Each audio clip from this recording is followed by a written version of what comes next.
Welcome to Expert Views on ADR Ever, a podcast about simplifying alternative, appropriate, traditional method of settling disputes in a bid to get more and more people to opt for mediation, arbitration, conciliation, early neutral evaluation, collaborative law, and of course, restorative justice. My name is Dr. DrChinweEgbunike, a postdoctoral fellow from the University of Brighton and a fellow of the American Bar Association section of dispute resolution. I'm currently in Washington, D.C., the capital state of America, for a conference and also to conduct a research. My research is on, wait for it, Vous, ADR, Washington, D.C. Yeah, I did it. So that's what my research is all about, to find out whether people living in Washington, D.C. are aware of ADR, and of course all the benefits associated with ADR, the time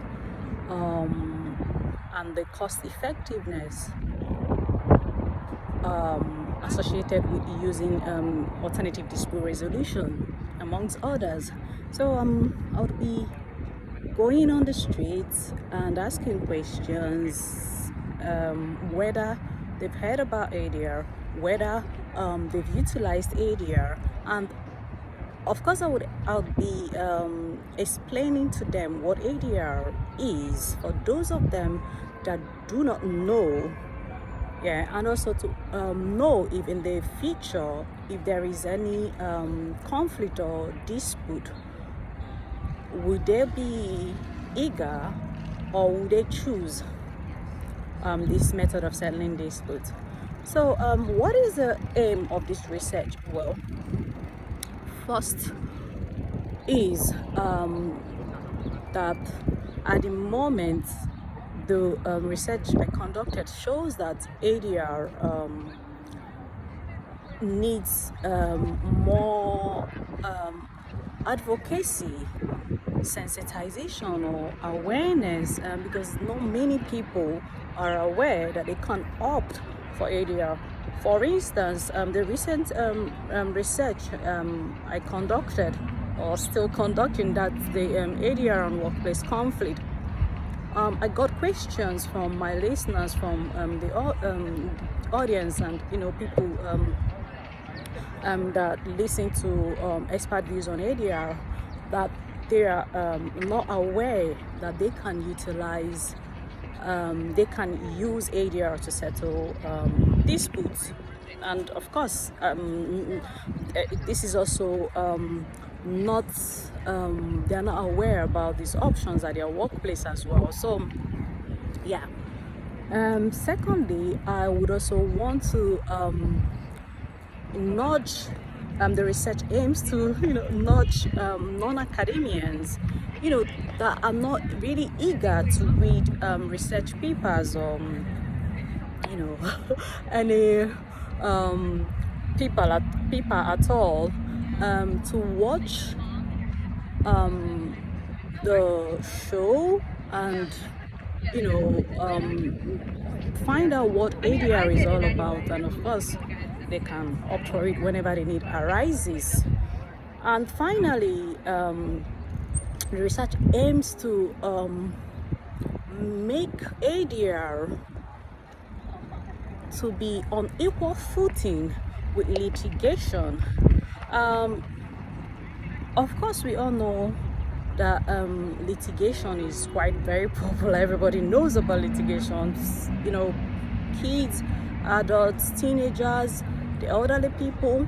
But how many people actually know about ADR, the uses, the advantages, such as cost, time, and restoring relationship? Not so many people. And how many schools are actually at the moment offering ADR as a compulsory course? Not, I wouldn't say not all, okay, I wouldn't say in all the jurisdictions that it's they are not being offered, but I would say some, you know. So in most universities in different jurisdictions, they offer ADR, but it's not yet compulsory. And I think I would also say in some jurisdictions, you know, primary school, secondary school do not offer ADR.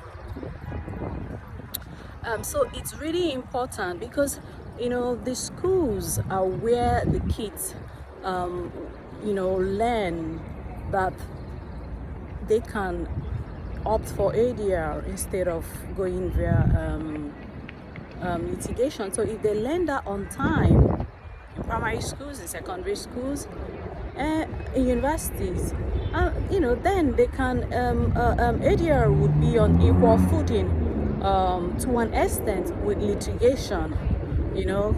So yeah, that's what the research aims to achieve, and I'll be publishing my findings later, so stay tuned. It's really beautiful in the beautiful city of Washington DC. Oh my goodness, the weather is awesome. I don't have my coat on. Actually had my coat, I had to remove it on my way out. I ran back, I dropped it, and you know, it's sunny, it's beautiful. In England it's quite cold at the moment. So yeah, I'm gonna do this again. Vous parlez, ADR, Washington DC. Oh yeah. All right, stay tuned for the findings. Bye, take care.